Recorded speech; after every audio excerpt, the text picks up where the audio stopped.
Hello, you've reached the HubSpot helpline. Helpline. It's Rob, it's George, it's Casey, and Kyle. Come with a problem and leave with a smile. Every Friday at 3, come and join us as we help you with HubSpot. Open up your LinkedIn, just make sure you call in and leave a voicemail about HubSpot. Make your Friday divine with the HubSpot helpline.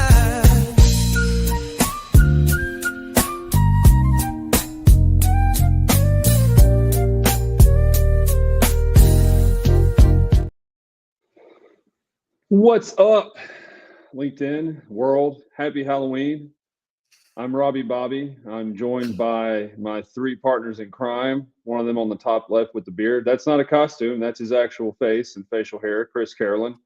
We've got the Greyhound of the helpline, the lovely, the amazing, the brilliant Casey Hawkins down there in my bottom left. And the man, the myth, the legend, George. What does the B stand for? You're going to have to subscribe to my newsletter to find out. Thomas, happy Halloween. Hit that subscribe button, ladies and gentlemen. That's right. Happy Halloween. Happy Friday. Somehow we got to introduce like Rob every now and then because he does a great job at introducing us. But like, bro, you're all in it today. Like I want to go fast. So I'm glad we let the people see. Just stand. You are a grown-ass man wearing a full onesie uniform. I love me some Wonder Bread. I love me some Robbie Bobby Rob Jones, mayor of Inbound. Like, can we just get a round of applause for like the man, the myth, the legend? Like, all right. My job here is done. See you guys. Goodbye. I can't stand up too quickly again because I was drinking Mountain Dew all day to be in costume, and I may not make it. And it's really hard to get out of this onesie, so I'm just gonna sit here and stare directly at the screen for the rest of this show that we have.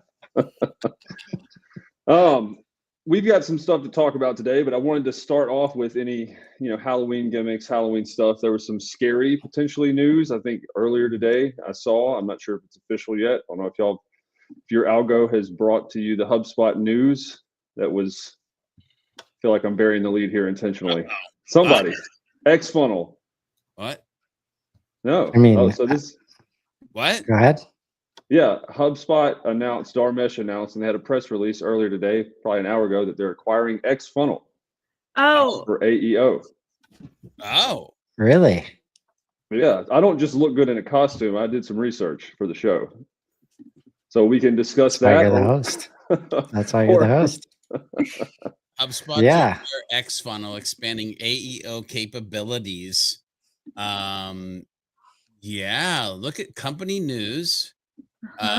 They've got a nice little generated blog thing, so you don't have to read it. You can listen to it.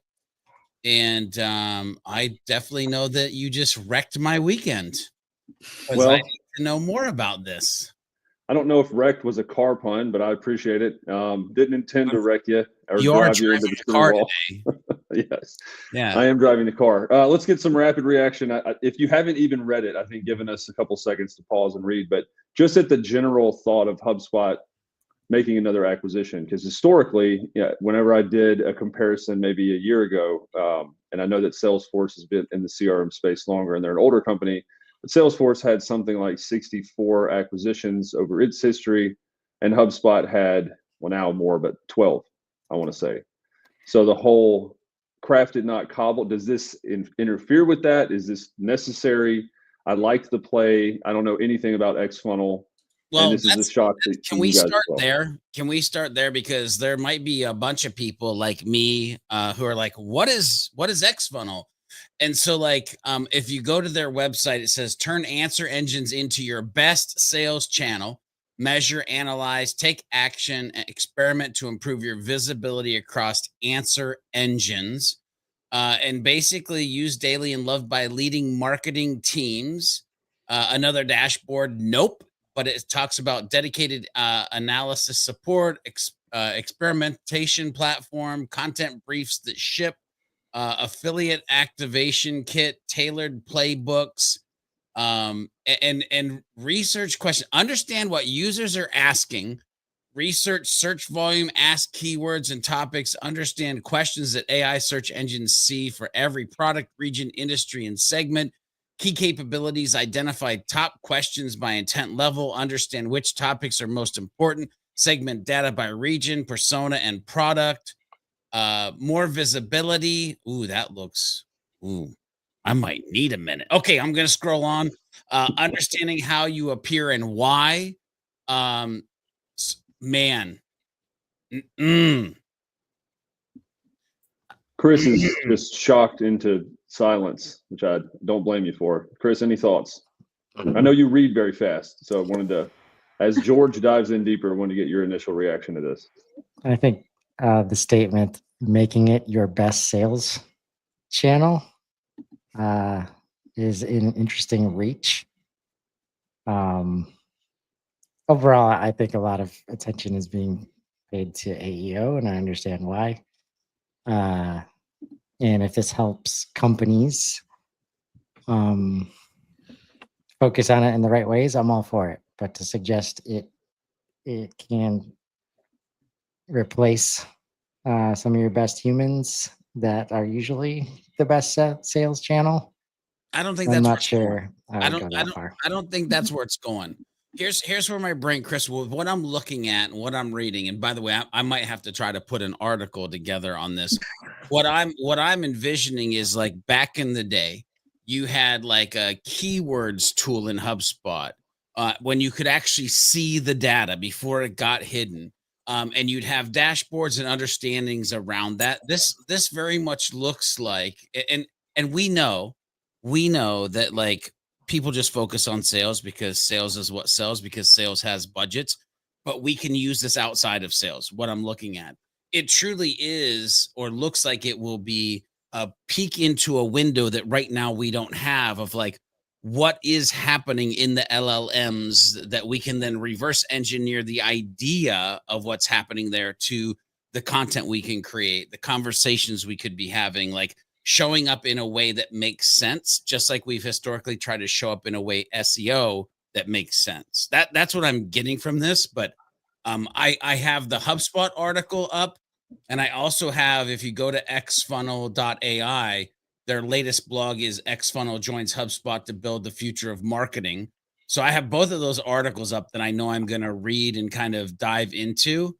But I'm super interested in what this means for future dashboards, what this means for future analytics, what this means for future content strategies. So way outside of just sales for me personally. Casey, I'll go to you now.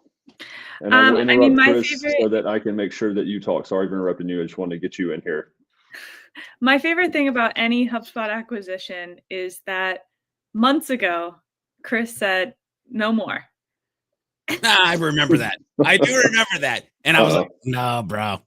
Chris said, what? It was like 3 acquisitions ago now. Chris said, I don't think they're going to do it anymore. Well, hindsight's 20/40, as they say. Yeah, not only people. I think this is an important note from John, our buddy John Svensson, in regards to your lead-in, Rob. Yeah. Acquisitions does not equal cobbled, and I think HubSpot, for the most part, and I can't think of any bad examples. Usually, they do a fantastic job of crafting that stuff that they buy into the platform. I mean, look at what's happening with CPQ right now, based off of one of the last acquisitions. Look what happened to chat, right? And when there was 0 chat in HubSpot, and then they acquired the chat company. I can't remember. It's been so long ago. But like it ended up giving you a set of tools that you didn't otherwise have, and became the foundation for tools that they keep building upon. Yeah, definitely some interesting stuff to come out.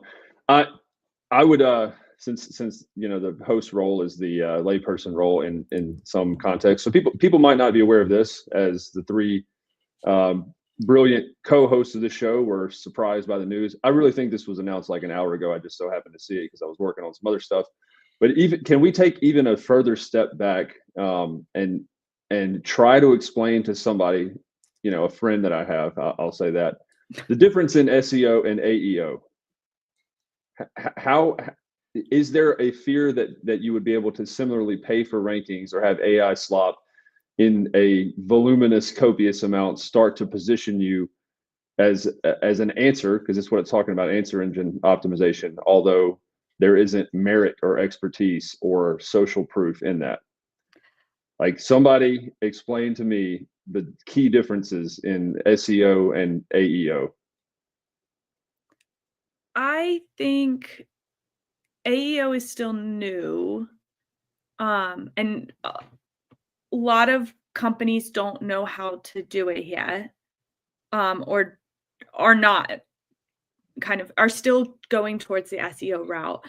What I want to say is that like SEO was not great for a while. There were a lot of like backdoor channels to increase your SEO rankings.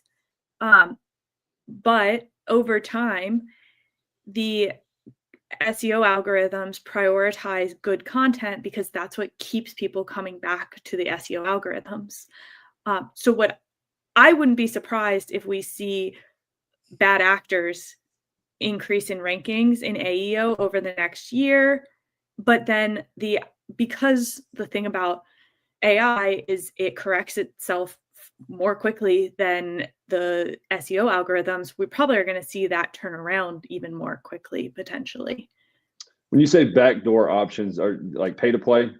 Well, even like I'm even thinking like SEO, you used to be able to write your keywords in like invisible ink basically on your page, and then you'd rank higher in Google organically. Okay.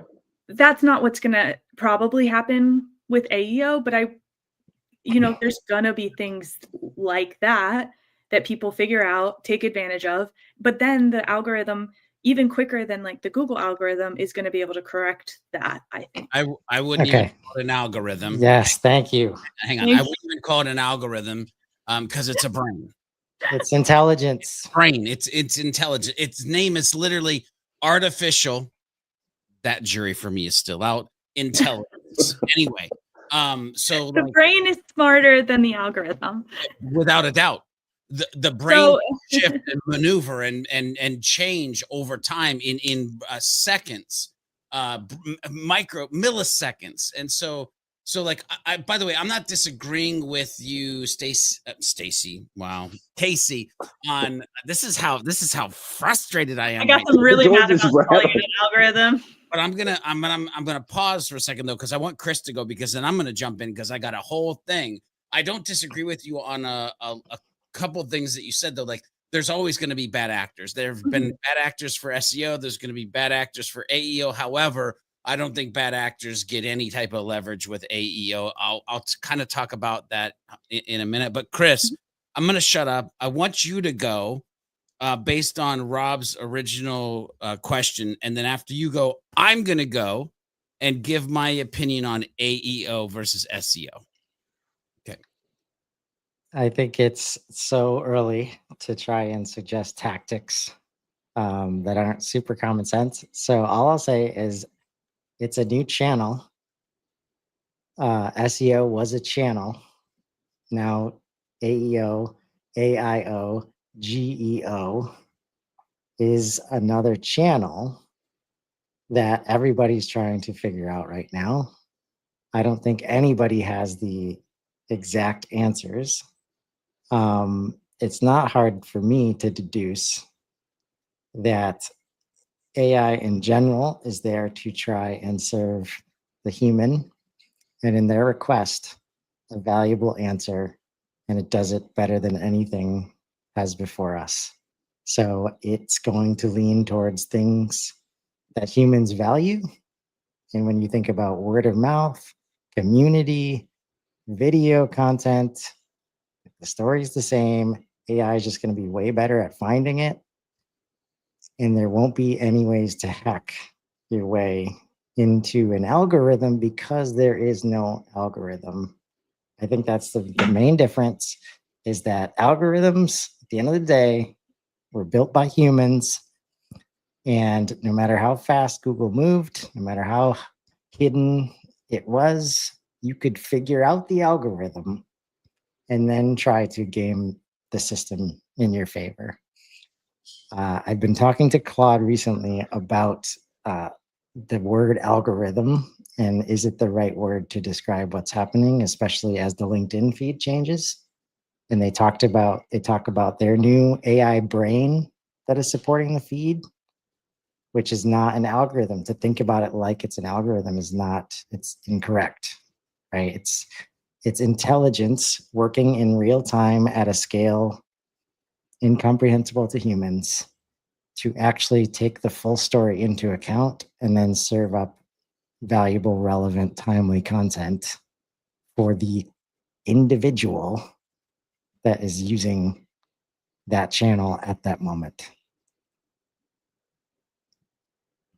George. So good luck trying to game it. Well, I mean, as George prepares his I'm impassioned prepared, response. bro. Well, I mean, I asked that because I have seen stuff like that already, and I'm not sure if you guys have or not, but I've seen like the playbook to guarantee you increase your rankings and search results, and that seems counterintuitive. If Where what you're did you telling see me, that? Where What- did you what- see that? You saw that online where Yes. they can game it. No Yes. LLM gave you that piece of that you just talked about.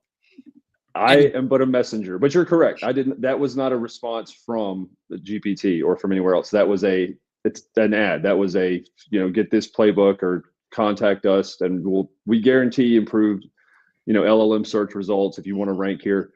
I just want to confirm that is not the case, and that's not how the brain actually operates. Because even to somebody like me, that seemed pretty counterintuitive. Because then you would be able to just, again, manipulate the rankings and get I think it's important, like the answer engine. To me, an ad or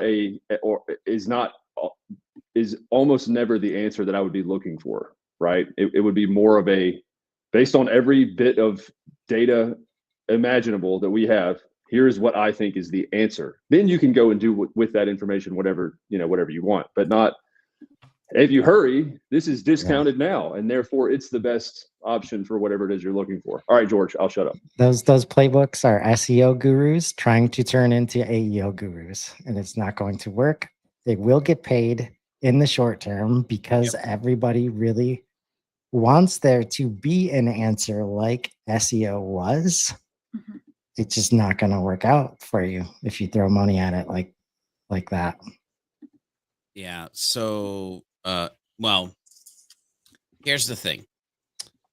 What I haven't seen yet, and maybe it's just because it's in a platform I don't use, and where we will be able to eventually, air quotes, potentially game the system because it becomes about money instead of value, is when ChatGPT, Perplexity, Claude, and others start to show ads in search results. Then all of a sudden the game changes a little bit from what I'm about to say and what we're about to talk about, or what we're talking about right now. Now, Rob, you said, what is the difference between SEO and AEO? Ladies and gentlemen, first of all, we can't even come together on what we're going to call it. Some people call it GEO, some people call it AEO. Basically, what we're saying is generative engine optimization or answer engine optimization, but both of those lead back to LLM. So AEO is not the channel. GEO is not the channel. The channel is the LLM. That's the channel. We have to realize we are talking to large language models. That's the channel that's coming in. And we're going to see things like Perplexity, Claude, ChatGPT in our like HubSpot analytics, because that's literally what's starting to happen. Now, with that said, ladies and gentlemen, I've been doing AEO since 2013. Answer engine optimization, aka they ask you answer, aka the big five, aka these are the questions that people are asking on the internet. Cost, best practices versus reviews. I've been creating that type of content and preaching with Marcus Sheridan for organizations to create that kind of content for over a decade. This ain't new. It's a different channel. It's the same problem. Humans are humaning. Hang on. Humans are humaning. Humans have questions. They're just showing up in a different place. So you're all freaked out because you had the wrong SEO strategy to begin with. Now you're confused because you don't even know what GAZBEO, whatever that you're trying to optimize for. Go create valuable content that's human-centric, that answers the dang question. Forget that you had any secret sauce historically, and be a good human adding value to the world. Guess what? It'll show up in the LLM. They'll see a citation. They'll click on the link. They'll go to your website. They'll go to wherever they found it. They might go to your Substack. They might go to your LinkedIn. They might go to your Reddit, whatever the LLM is pulling in. And that's when the journey of a conversation or getting to know you, because hopefully you're building a freaking personal brand. Because if you've got all the best content in the world, but you ain't got a brand that actually is a magnet to bring people in, you're hurting. You're hurting in the next year to 5 years. Okay, I'm done. I just want to quickly point out that you spelled gazebo during that rant, which I thought was beautiful. Maybe that's what they should call it. Yeah. He's got one on the veranda. Yeah, I'm gonna sit on my Davenport and whatever. We do have a couple of calls today, by the way. Yeah, we can take those. This was more of a breaking news that I wanted some responses from, so we can queue up the calls.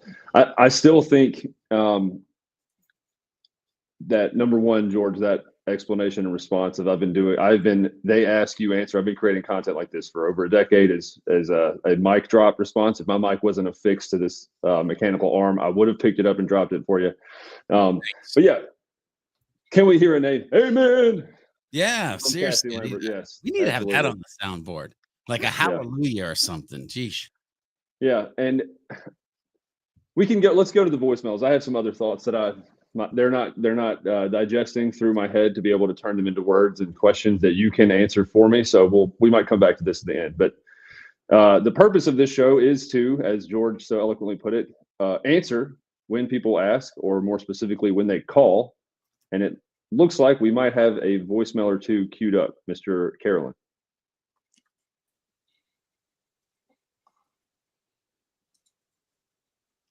Nope.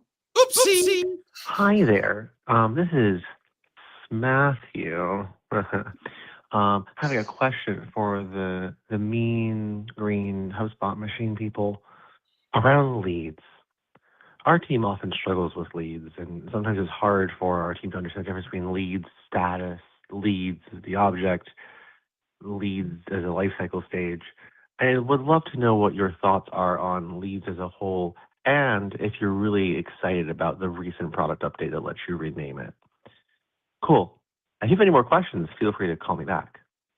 Okay, bye. I love that. Did he just suggest that we would call him back with questions? I mean, I love that. That means he's willing to have a conversation. Matthew, right? I think he said Smatthew, but Matthew. We'll do Matthew. Who wants to go first? Casey, this seems like it's right in your wheelhouse, and I know you wanted to talk about this. I also specifically, anytime I can help Matthew, who I took down in the admin arena, and prove that I am better than he is. Yes, I was there for that, and yes, you did come away with the victory. So if that's it sounded like a familiar voice on the other end of that phone. Don't want to give away his identity. Matthew. He Batman called me, and I said, I am better. So it makes sense that you. Oh my God. The humility in the room right now. You can cut it with a knife. Some happy, helpful, humble humans here. Yeah. Sheesh. I think this is a common issue. We talked about the renaming of the lead object this morning. George mentioned he is eager to rename the lead object in his portal to conversations. I think there is a real terminology issue inside the HubSpot ecosystem around the term lead. It is used in a bunch of places. You have the lifecycle stage lead, which almost never is equal to a lead object being created. And then you have the lead statuses, which can be on the contact record. Because of all of that, I think it makes a lot of sense to probably rename your lead object when that gets released into your portal. Also, there are some fields you can rename. You can't always rename the HubSpot default fields, I fear. Yeah. So that's You're right. probably not, yeah. Like in a perfect world, you'd be able to rename some of those fields from a label perspective and kind of reestablish. I do think, to George's point this morning, I think the term lead is a bad term. It dehumanizes the individuals on the other side of that. To Chris. One at a time. One at a time. And so I think that's your best next opportunity, is to rename the lead object. So can I go? Yes. To what? All right. Let's talk about it, George. Well, no, not that. I don't want to go there. So, ladies and gentlemen, let's go ahead and put our backpacks on. Hopefully you got a snack, and let's take a little history lesson.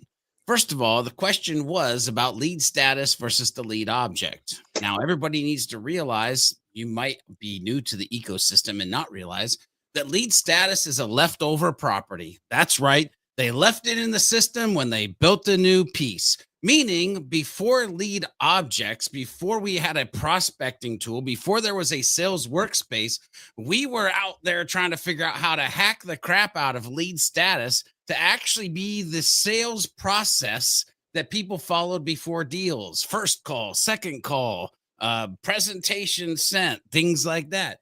And so now we're left where there's this confusion, because that should be lead status in the lead objects, but there's lead status in the contact object. And I get this question all the time. So one of two things, ignore the property.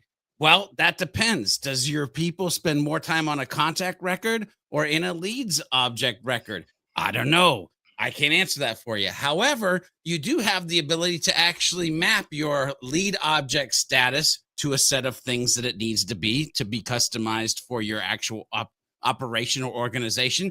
And then what could you do? You could actually edit, not rename, but edit the lead status in contact to match the lead status in lead object. And then you could put it together a fancy workflow that when somebody changes it in one of the places, it actually updates in the other place. And so now you have a mirrored version of the thing that's happening in whatever dang object they actually want to do the thing in. But bottom line is, it's a leftover. It's a leftover. It should have been deleted when leads became a thing. But now I wouldn't say delete it, because we're giving the option, or HubSpot's giving us the option to actually not only rename leads, but the thing we're talking less about is to turn it off.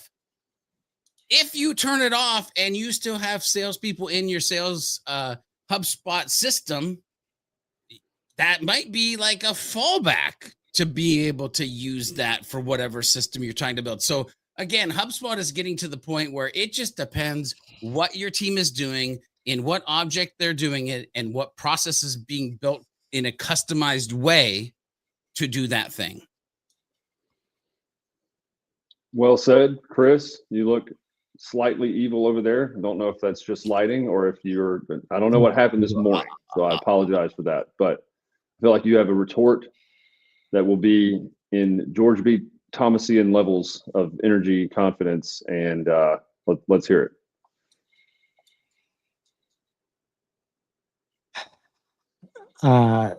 Matthew also mentioned the confusion with life cycle stages as well, like the label lead of life cycle stages. So there was confusion here even before the lead object came out. And I think even in a lot of George's answer, he alluded to, where does your team spend their time. And I just don't agree that that is how you should make decisions of which objects to use or not use in the data model.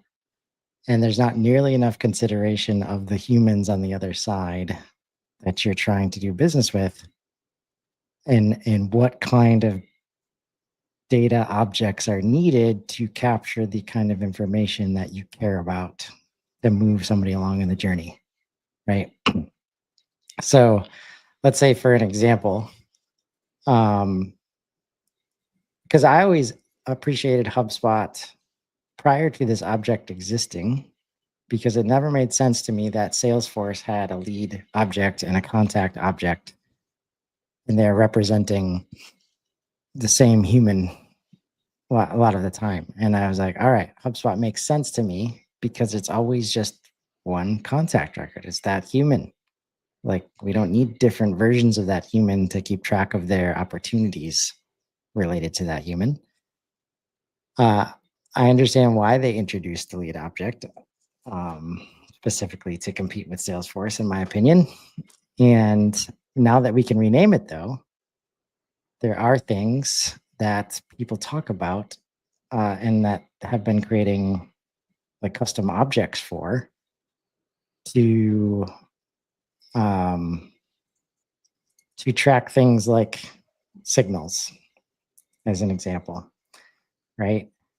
So imagine if we just renamed it to signals, and it's because this is the kind of data and understanding that we need about this person, who's still a contact record, by the way, that they're doing something that suggests there's an opportunity to build the relationship from a revenue perspective or other perspectives, right? Other opportunities. And if we were to name it something like signals, now all of a sudden, we don't try to associate a bunch of things to the signals object, because all those things are already associated with the contact and the human being that we're trying to carry a relationship with. I brought this up because real time, like 4 hours ago on Reddit, am I doing something wrong with the leads? I want to be able to associate a call with a lead, right? And I totally get why, but when you get down to the process understanding, and if you have this object related to this contact and everything is showing up on the contact record, that can lessen the need to associate everything together in any and all cases, right? So that we're working from a contact object when we're trying to manage that relationship, right? I'm not going to get into reporting and all that other stuff that comes up with associations. I guarantee you'll be able to get there, but we ask for all these things because we're trying to, like Casey said, dehumanize the process. So it's like, that's why we separate contact and lead. When if you just stop doing it that way, it starts to get a lot simpler in how you look at the system.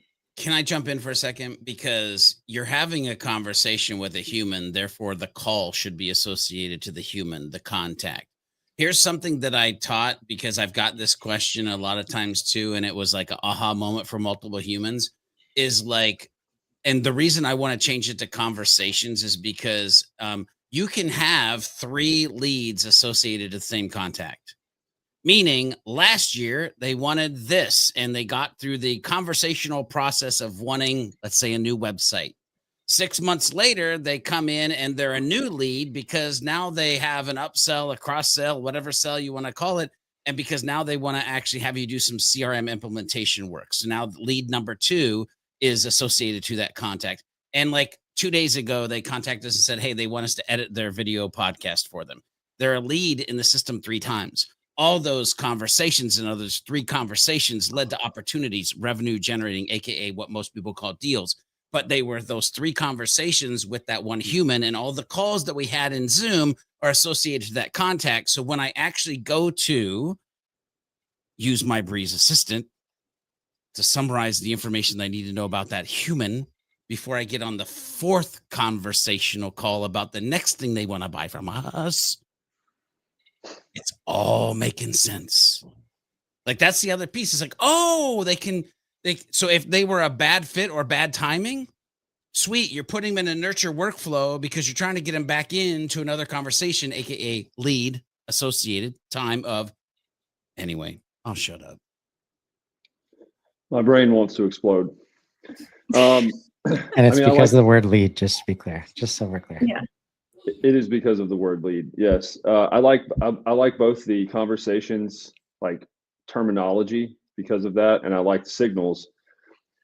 Does this presuppose that every, I guess, with what we're talking about, the lead, that there is an opportunity at some point, whether it's realized now or in the future, to spend money or transact or purchase or invest? Like, where my head goes is almost a combination of the two, which conversations to me is a little odd because they can be asynchronous. Signals is really good, but it's almost more like a relationship object. Like, maybe George and Chris and Casey are good examples of this, right? You might have my information in your CRM and realize he ain't got no money.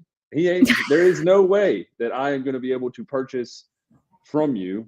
And we're in a very similar space, but it doesn't detract or take away from the fact that I still support, and that somewhere in the future there could be an opportunity for mutualism, right? So taking the revenue part out is relationship or affinity or something like that a good substitute? Does it make sense there? Because it is both a combination in my mind of signals, conversations, whatever. But it depends on how you're using leads. Ultimately, are you using leads? Is your sales team using leads for people before a deal is generated to figure out who the group of people and track like that piece? Or am I tracking, potential partnerships and things like that through the lead object? But it just depends on what your organization is structured like. But that's why renaming it, I don't even want to say it's still kind of a rename hater. So,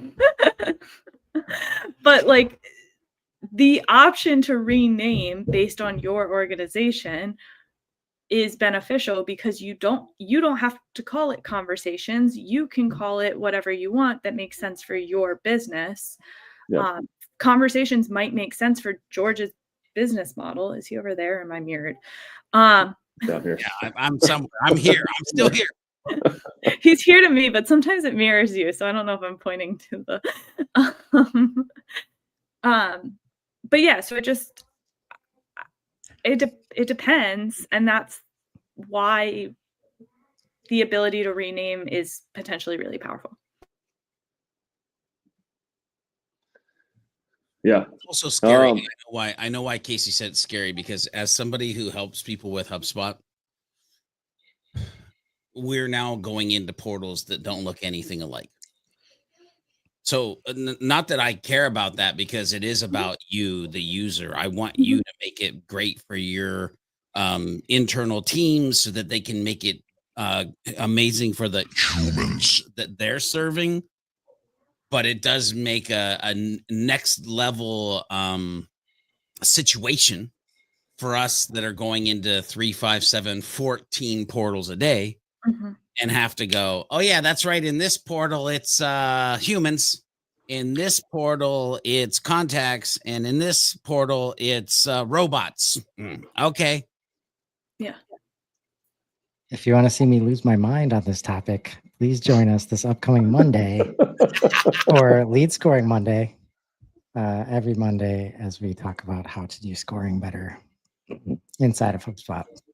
Ultimately, my point is, maybe if we just did a better freaking job of educating people on what these objects are supposed to be doing, we wouldn't have to be like, whatever your business wants to call it. On the other side of every sales process and marketing process are human beings. They all want the same things. And they're giving us signals the entire way. Like, leads and the other things that we do suggest that we have control over a process that we do not have control over. And if we flip it to what the customer wants and what they might be interested in throughout their journey, I think we can get to a place where we don't have to just say, look, guys, you just need to customize it out, because that's not working out, folks. 50% adoption rates is largely because we can't agree on the way that we name things across portals and tools, which makes it very hard to educate on those things, right? It also for me, everybody renaming all their objects is like annoying, because yes, I have to go into 14 different portals a day and I have to figure out which one they're being called. I mean, every time I do a demo in the demo portal we use for this show, I search for contacts and it's humans, and it happens like literally every time. But I also think there's something to be said along those same lines for like anyone changing jobs who's like, yeah, I know HubSpot. And I'm not even talking about like if you're changing jobs as a HubSpot admin. I'm like, if you're a sales rep and you're like, yeah, I know HubSpot, and then you get dropped into a different HubSpot and they call leads whatever, and you're like, where are they? I thought I knew this platform, but I don't. I mean, that is a smaller learning curve than what we're doing. But I agree with you, Chris, and that because companies are using the platform in very different ways. Some companies aren't even using leads. They're still using deals instead of leads. There's just an adoption gap in that not only impacts people like us who work in multiple portals, but also anyone using HubSpot. Terminology. Blocking adoption for decades. Quick little into this. My son eats about 3 different foods, one of them being cheese dip. And we made the mistake of telling him that it's queso. That to him is a completely different item, the exact same thing. And so the terminology led to a lack of quote unquote adoption, AKA him eating his food. As soon as we told him they were the same thing, it helped a lot. So terminology important. And yes, Chris, for the record, I would like to see you lose your absolute mind. And Halloween is a great time to do that, but I'm already in costume. I think that can wait for like a Halloween spooky, scary reprise for Monday morning, where you go napalm nuclear on this topic. Do we have anything else in the voicemail bag from Matthew or? We do. There we go. Hey all, this is John Svensson. I am working on getting used to the new projects object and having some trouble getting my existing tasks associated over. So I'm wondering if you all have any creative alternative ideas. I currently have my tasks organized by associating them to contact records for my clients and then organized into queues. But since tasks can't be updated by import and the association actions aren't available in task workflows, I'm having trouble finding a way to get my historical tasks or my current tasks moved over from those queues over to the corresponding projects. So I'm interested to hear if you guys have any other ideas for how to approach this.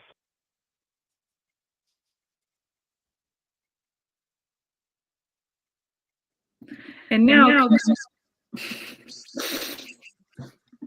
little bit of a reverb there. I think we're good now. Yep.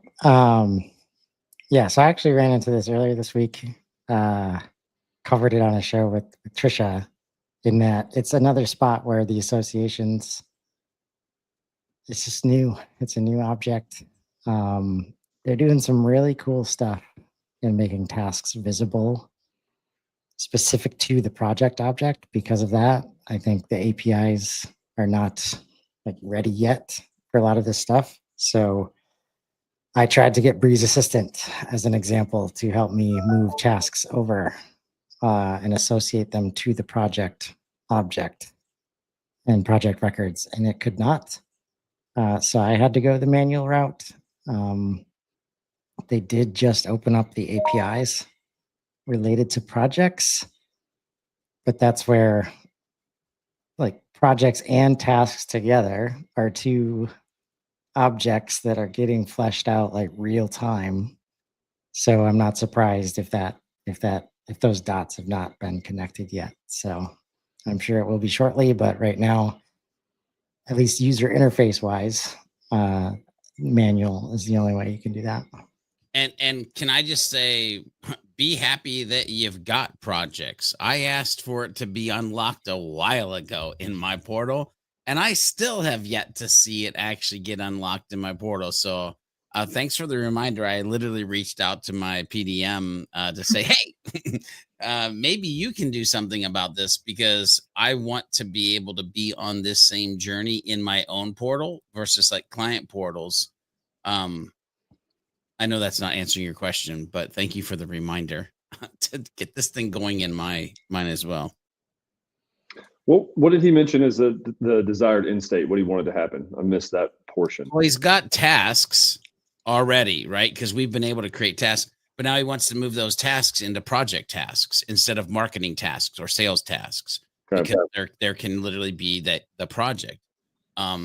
And like Chris said, it's kind of a manual one-to-one at this point, because there's no defined like migrate my tasks to this thing. But it's Would be dope. This is a bit. So why don't you have access to this feature yet? But in other portals you do. Is it a beta? It's a Okay. beta. Yeah. Yeah. And trust me, I do this other show, Customer Platform, where we show up 5 days a week, and I turn on betas immediately, especially when they excite the crap out of me. I mean, I don't think Chris had to even finish saying the title, and I was like, join beta. And Wow. no, they're giving George B. Thomas the Heisman on this for some reason. Let me see what I can do for you, George. Hook me up, brother. Hook me up. That was the source of my confusion. I mean, if anybody is in the know and opting into every beta available possible and should be on a short list of people to try it, I'm on the call with 3 of them right now. So it seems, Yes. I don't want to say that like discriminatory. I don't know what is going on there, but yeah, reach out to your PDM, see if they can open it up for you. Because I'm honestly like, and I know I'm different than maybe the average bear, but I'm literally trying to get to where because I've been in this mode, and Casey and Chris know this. How many things can I get rid of on my tech stack? And can HubSpot be my ClickUp? Just saying, can HubSpot be my Avoma? Can HubSpot be my insert piece of tech stack that I want to get rid of moving forward? Like, anyway.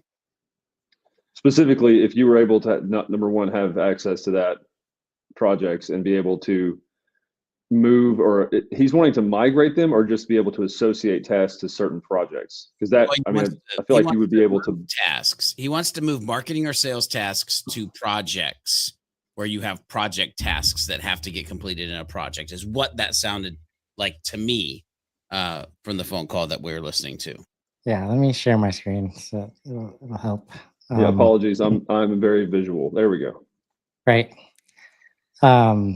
So I was actually creating these tasks with Claude, and it decided to bring them in a certain way. I moved to use Breeze Assistant, and it said, okay, I could create them, but they have to be associated with an object to be created.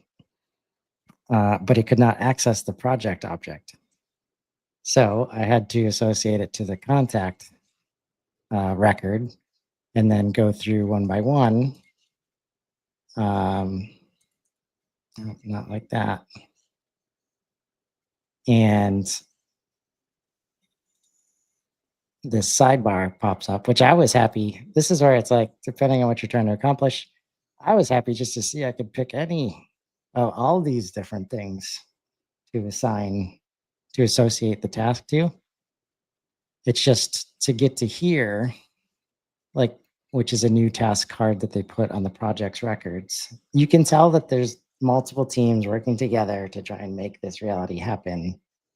And the best association you have right now is when you start with a project and create tasks from that project, right?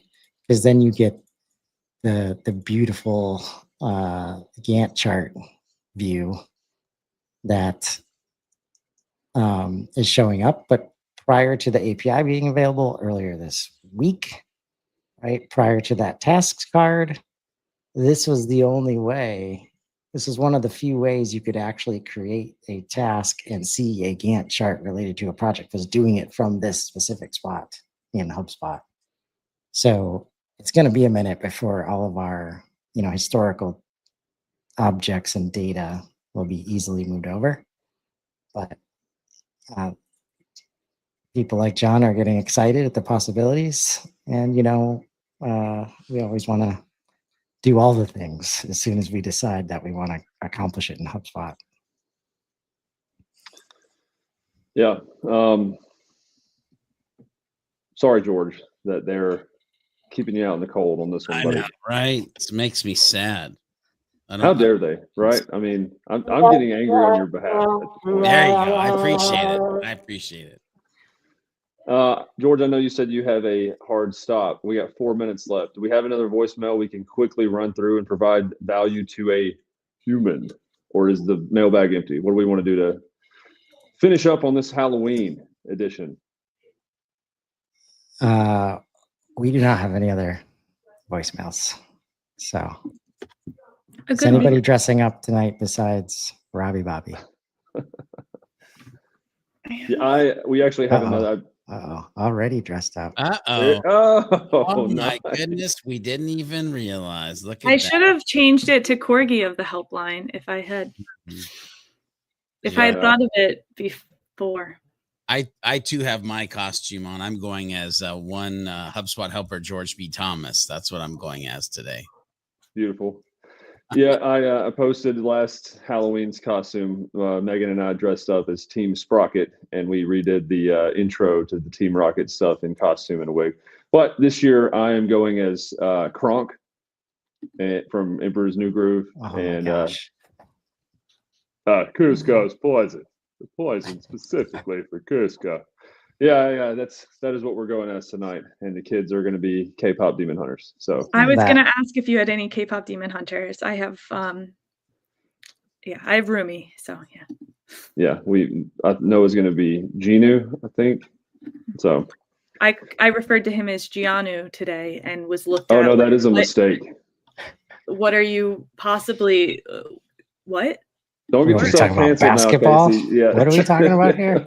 Gianni Antetokounmpo plays for the Milwaukee Bucks, and moonlights as somebody that does K-pop music. I'll go ahead and tell George, in an effort to get you out to be able to help some humans, and for us to get a 1 minute early release, so we can go set out candy or whatnot for the people who will be trick or treating through our neighborhoods. Thanks for tuning in to the HubSpot Helpline, featuring 3 incredibly smart people and a guy in a Wonder Bread outfit. We will see you next Friday at the same time. Stay awesome. Hello, you've reached the HubSpot Helpline. Helpline. It's Rob, it's George, it's Casey, and Kyle. Come with a problem and leave with a smile. Every Friday at 3, come and join us as we help you with HubSpot. Open up your LinkedIn, just make sure you call in and leave a voicemail about HubSpot. Make your Friday divine with the HubSpot Helpline.